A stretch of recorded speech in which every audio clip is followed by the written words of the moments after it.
Le retour de Vlad. C'était pas extra. À ma mauvaise surprise, je dois avouer, j'espérais un truc un tout petit peu plus poussé que ça, même si c'est un épisode tout à fait correct en soi, hein, ça essaye d'approfondir un petit peu la relation parent-enfant au sein des Fenton, de façon parallèle, plus ou moins, d'un côté à Danny et sa mère, de l'autre un tout petit peu à Jazz et son père. On parlera un peu de ça. Mais ouais, c'est pas. C'est pas très finement mis en place, mis en scène. Et je trouve que Vlad, en tant qu'antagoniste, est à son niveau le plus basique. Je trouve que même s'il y avait des trucs qui étaient un peu dans ta gueule dans sa première apparition, qu'il savait approcher finement ses objectifs, suffisamment finement, on va dire. Là, mais aucune, aucune intelligence dans presque quoi que ce soit, c'est un peu gros. Et ça veut pas dire que c'est affreux, ça va, il y a toujours la présence et tout, mais... Enfin bref, ça démarre sur un truc que j'apprécie, Danny qui s'entraîne à maîtriser ses pouvoirs avec Tucker et Sam qui l'observent un petit peu. Voilà, c'est cool d'appuyer, qu'il essaye un peu de maîtriser ce qu'il sait faire en vue des prochaines confrontations. Il essaye même de maîtriser la technique qu'il a vu faire à Brad, c'est-à-dire la technique de démultiplication. Il pouvait se diviter en 4 fantômes équivalents, et donc il essaye un peu de faire ça, mais pour l'instant, c'est pas tout à fait à ce niveau-là. Mais voilà, on appuie qu'il essaye vraiment, Danny, de se mettre à niveau, de faire gaffe à ses capacités. Et j'apprécie cette intro. Je trouve qu'elle est très intéressante. Ça aide à appuyer une vraie continuité là aussi. Je trouve que la continuité, à nouveau, à quelques détails près, est quand même bien pensée. Donc, après ça, on va se pencher un petit peu sur Maddie, sa mère, donc, qui regrette le temps où elle passait du temps avec son petit enfant qui a grandi trop vite, tout ça, les trucs typiques. Et tout d'un coup, il va y avoir une lettre qui lui sera envoyée par un fantôme clairement suspect que Jack ne discerne pas parce qu'il est con, qui l'invite à un symposium en pouvant inviter son fils, apparemment, hein, parce que c'est pas super clair. Elle est invitée et elle peut emmener quelqu'un, ça doit être forcément Dany. Ça aurait pas pu être sa fille ou même son mari. Non, non, ça pouvait être que Dany à ce moment-là. Vous devez absolument venir avec votre fils, c'était ce qui a été indiqué dans sa lettre. Je ne sais pas, sachant bien entendu que c'est un faux, hein, c'est pas du tout pour ça qu'elle a été invitée, hein, puisque bon, elle force un peu Danny à l'accompagner, il n'est pas joyeux à cette idée-là. D'autant plus que avec ça, il y a Jack qui lui a créé une ceinture de protection anti-fantôme qui fait qu'il peut pas vraiment la toucher sans que ça lui fasse mal, Danny. Donc ça va un tout petit peu exacerber le côté je me sens un petit peu éloigné de mon fils. Et ça va justifier le trois trucs de façon relativement intelligente là aussi. C'est pas non plus dégueulasse cet épisode.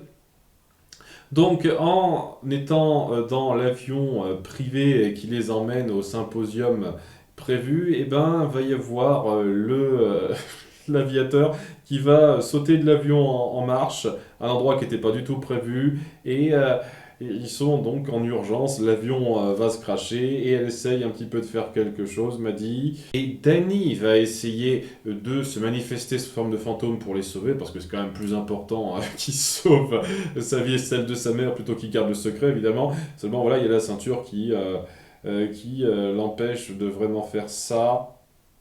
On met ça en place de façon acceptable pour qu'ils prennent les parachutes restants et qu'ils terminent dans la nature à devoir se débrouiller par eux-mêmes parce qu'elle n'a pas pensé à amener un téléphone portable. Elle a toute sa combinaison, énormément d'armes avec elle, mais elle n'a pas un téléphone portable. Et Danny n'en a pas non plus, apparemment. Il n'est pas censé en avoir un, Danny. Pourquoi il n'aurait pas emmené son téléphone? Je dis ça comme ça, c'est ces détails-là, un peu bizarres pour forcer le fait qu'ils ne peuvent pas directement communiquer avec leurs proches ou les autorités d'une quelconque compétence. Non, non, non, ils vont se retrouver seuls dans cet endroit où, juste à côté, comme par hasard, c'est une résidence secondaire de Vlad. Vlad qui les a attendus de façon clairement suspecte. Et bien entendu, Dany comprend que c'est une manigance de sa part, mais pas tout de suite pour Maddie. Parce que elle peut être maligne quand le scénario le veut, mais des fois elle peut être très con aussi. Hein. C'est un peu le problème. Je veux dire, je trouve que Maddie est largement moins ennuyeuse que Jack dans l'idée, dans ses compétences, mais quand même, on la force de temps en temps à être une neuneu qui fait pas gaffe pour arranger le scénario. Hein. Enfin bref, ses motivations sont assez claires. Elle veut un petit peu conquérir cet élu de son cœur, en tout cas pour lui, et il le fait de façon pas du tout recherchée.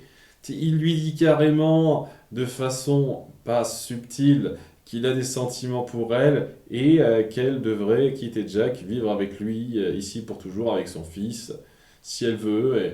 Et le mec se dit, tiens, ça va marcher ça va passer. Je lui dis juste, ton mari est nul, vis avec moi, c'est bon, ça va bien ou bien? Eh ben non, ça marche pas, il se casse. Non, non, c'est incroyable là, comment t'as pas pu voir ça? C'est ce genre de détail ridicule qui fait que ça rabaisse pas mal le personnage, hein. C'est dommage, parce que avant, il avait une approche un tout petit peu plus fine, un peu mieux réfléchie que ça. Ah, donc ouais, il se tire de là. Elle va passer un peu de temps donc à camper, à devoir camper avec Dany. Mais en pleine nuit, Dany va être attaqué par les animaux fantômes de Vlad qui vont l'attirer un peu ailleurs. Ça va se barrer d'un coin à un autre. Au bout d'un moment, va y avoir Maddie qui interviendra parce que Dany sera un petit peu... il sera touché par un truc, un appareil de Vlad qui lui fait perdre ses pouvoirs durant une période de temps un peu fixe, quelques heures. Et donc il doit se barrer face aux créatures et c'est Maddie qui le sauve. Donc elle se met en mode commando, un moment un peu classe, j'avoue, en disant non, là où on en est, il faut faire quelque chose, il faut qu'on se tire au plus vite. Je vais me forcer à aller chez Vlad pour lui demander de quoi téléphoner. Bon, c'est pas exactement ce qu'elle fait. Elle sent que Vlad est obnubilé par elle, donc elle essaye de jouer son jeu sans trop aller loin pour se permettre d'avoir accès à quelque chose chez lui qui aiderait. Bon, c'est l'excuse pour qu'elle se casse de là. Et Dany va donc devoir affronter Vlad tout seul après ça. Dans un moment où Vlad, une fois de plus, c'est très con, hein, mais franchement, Vlad, je trouve que vous le rendez pas super bien dans cet épisode. Hein, c'est le problème principal là-dedans. Il ne voit pas que Maddie est clairement pas intéressée par lui après ce qu'elle a fait et qu'elle joue la comédie alors que c'est assez évident à voir. Et surtout, il ne voit pas que Dany joue la comédie en disant c'est bon, j'ai discuté avec maman et je suis d'accord pour que vous soyez mon nouveau papa. Plus ou moins, il y croit. Le truc avec ça, c'est que limite, ça me donnerait de la peine pour lui parce qu'on sent qu'il recherche une famille, qu'il essaye d'être impliqué, pas juste avec Maddie, mais avec ses enfants. Il y a que Jack avec qui il a un problème techniquement, mais le fait que tu vois pas ça alors que c'est évident, c'est incroyable. Enfin bref, il le piège comme ça pour lui faire enfiler la ceinture de sa mère qu'il a eue sur lui rapidement. Je vais pas le détailler dessus. Ce qui amoindrit ses pouvoirs, et grâce à ça, il arrive à se mettre au même niveau que lui. Parce que, oui, l'épisode reconnaît que Vlad a un niveau assez supérieur à Dany à cause de son expérience, grâce à son expérience. Donc, on essaye d'équilibrer ça de façon intelligente. Là aussi, j'apprécie le fait que vous fassiez gaffe à ça, c'est pas un mauvais épisode du tout, hein. C'est juste que le personnage de Vlad en lui-même est très... c'est trop basique, voilà. Donc il finit par se faire battre, il le touche avec son appareil en mettant donc ses sbires animaux à dos contre Vlad pour le faire se barrer ailleurs. Et bon, bien entendu, il reviendra, hein, ça peut pas être la fin, et ils finissent par partir en piquant l'avion de Vlad en mode rien à battre. Je veux dire, d'un point de vue légal, je pense qu'il pourrait vous poursuivre pour vol, mais bon, on va pas trop en parler, et c'est là que ça se termine, alors que, voilà, Dany reconnaît que sa mère peut être cool et qu'il l'aime. Ouais, c'est un peu ce qu'elle voulait. C'est un peu mignon cette partie-là, un peu typique. Je trouve que si on va dans la comparaison, les moments appuyés de cette façon-là entre Jack et son père dans American Dragon étaient plus satisfaisants. Mais ça allait cette partie-là. Et donc oui, rapidement, parallèlement, va y avoir donc Jack et Jazz qui seront attaqués par divers fantômes qui sont envoyés par Vlad pendant ce temps-là. Voilà, parce qu'il s'en fout un peu de Jack. Et apparemment de Jazz, il s'en fout d'elle, bizarrement. Je veux dire, si il faisait du mal à Jazz, il ferait clairement du mal à Maddie. Je pense pas que ça lui ferait plaisir. C'est un peu bizarre ce détail-là. Enfin bref, voilà, ils devront se défendre ensemble contre ça et ça créera un petit rapprochement entre eux où elle le comprend un petit peu plus. Le problème avec ça, c'est que Jack est encore et toujours dépeint comme un bouffon qui comprend pas grand-chose, même si, voilà, de temps en temps, il peut s'en sortir en tirant bien avec son appareil, quoi, du moment, mais au-delà de ça, c'est pas non plus un personnage très poussé dans la caractérisation, là où m'a dit, il y a un petit peu ça quand même, quoi. Il y a un peu de caractérisation qui va au-delà de la blague.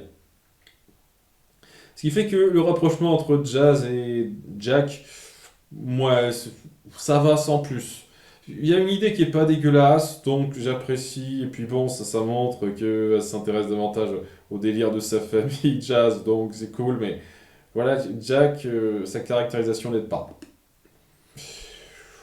Au-delà de ça, voilà, c'était des moments, double moment parallèle entre un enfant et son parent qui passait nickel. J'apprécie le fait que le garçon soit avec la mère, la fille soit avec le père, hein, qu'on fasse un peu de parité à cet égard-là.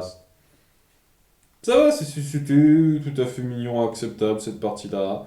La partie sur Vlad n'était pas atroce, mais décevante après la première apparition qu'on a eue de lui. Franchement. Donc, pas mal sans plus, alors que ça aurait pu être plus, justement. Je veux dire, le délire du symposium au début, pourquoi ça pouvait pas être directement un symposium, quoi? Pourquoi ça pouvait pas être un vrai symposium où il rencontrerait Vlad, où il essaierait de mettre en place des manipulations un peu plus recherchées pour que Maddy puisse être intéressée par lui. Pas juste, ah tiens, comme par hasard, vous tombez près de chez moi, et Maddy, tu voudrais pas quitter ton mari pour être avec moi, s'il te plaît? Ça, non, c'est trop direct, un petit peu trop con de ta part. Perso, je trouve. Ça, pas GG, mais pourrait être pire, on va dire, ça pourrait être pire. À bientôt pour l'épisode 17. Bye!